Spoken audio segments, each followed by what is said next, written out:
Everyone, this is Asim here. I hope everybody is okay. As I promised earlier that I'll be working on your question 4 just to help you in terms of completing your assessment. Remember, all the data, most of the data has been changed into this data set, so my answers would be different to yours one, but please make sure that you follow the same steps to complete your questions. In terms of question 4 details, if you click onto that one, again, I have copied and pasted this question 4 for your ease. If you look at the first one, we have to calculate the mean, median, and standard deviation of the resale value column for the entire data set. Remember, this is three different things we have to figure out, actually four different things: mean, mode, median, and standard deviation of just the resale value. And then we have the second part of your question 4, which is the explain how the different income groups contribute to the overall spending. This question is probably one of the easiest questions out of all your questions in here. So what we're going to do now is we are going to create a sheet in here. If you click onto this plus sign, you can create this sheet, and I'm going to give the name as question for part 1. And as far as you remember, the first section is about the resale value column. So we go back into the data set and figure out where is the resale value. Here we go. Column J is actually your resale value column, and I'm going to copy this data. Just to make it easy, I'm going to put that into this data set here. Control V. Now this is in here, and as per the requirements, because this is the easiest most question, we are going to figure out mean, mode, and median, and then we have to have STD, standard deviation, standard F. Okay, these are four things we are going to figure out, but remember, this is one of the easiest things. We have done that in week 8, I believe. Mean means here is the average. Any formula we use in Excel, we have to have equal sign, and then you write average. The time you write average, you just have to specify the range of the data. In this case, we have A2. If you look at the first one here, which is the A2, sorry, I just mistakenly double click onto that one, A2, and that go up to A501. You close this, enter.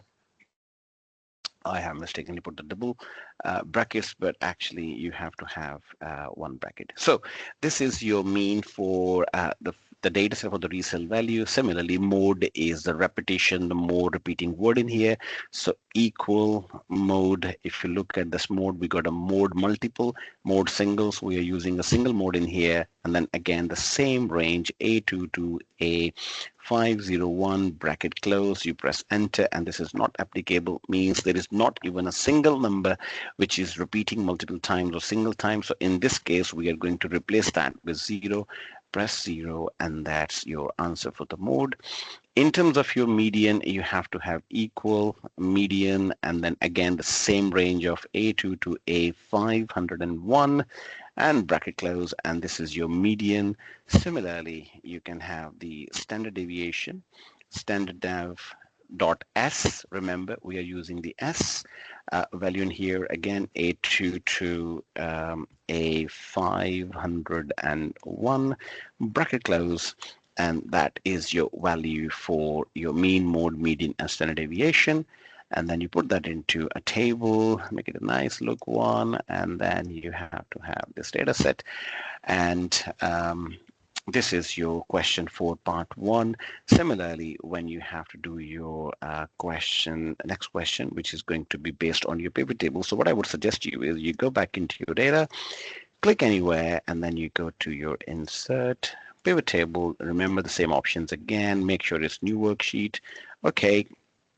And then this is going to be your sheet 14. So what I'm going to do now is I'm going to make sure that I'm just going to switch that in here. So you can see I'm just dragging and dropping in here to make sure that it follows the same sequence. Question 4, part 2.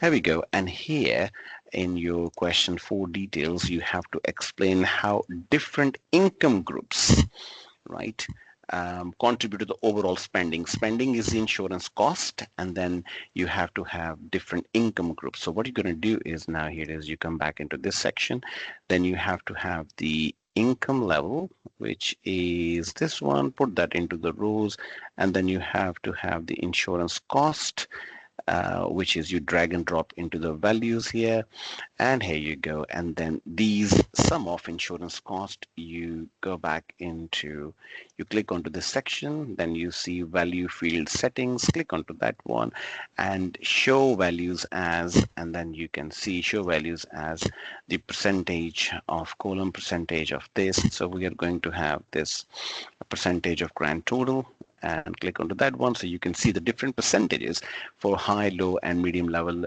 earners. You click onto that one. Remember, don't forget to change the label. So here is the earners. So you can have different names in here. It doesn't really matter. Level of earners.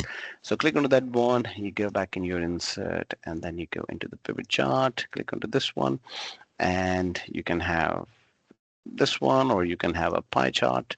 It's entirely your choice, whichever you feel like you want to create, and that gives you a bit of the idea of high level earners, how much they are paying, and then how much are paid by the low level earners and all that. And then similarly, you have to explain this, highlight, and then you have to explain this explanation. Okay, so this is your question for part 2. I hope this video is helpful, but still, if you got any questions, bring those to me during our seminar sessions. So thank you very much, and I will see you during the seminars. Take care.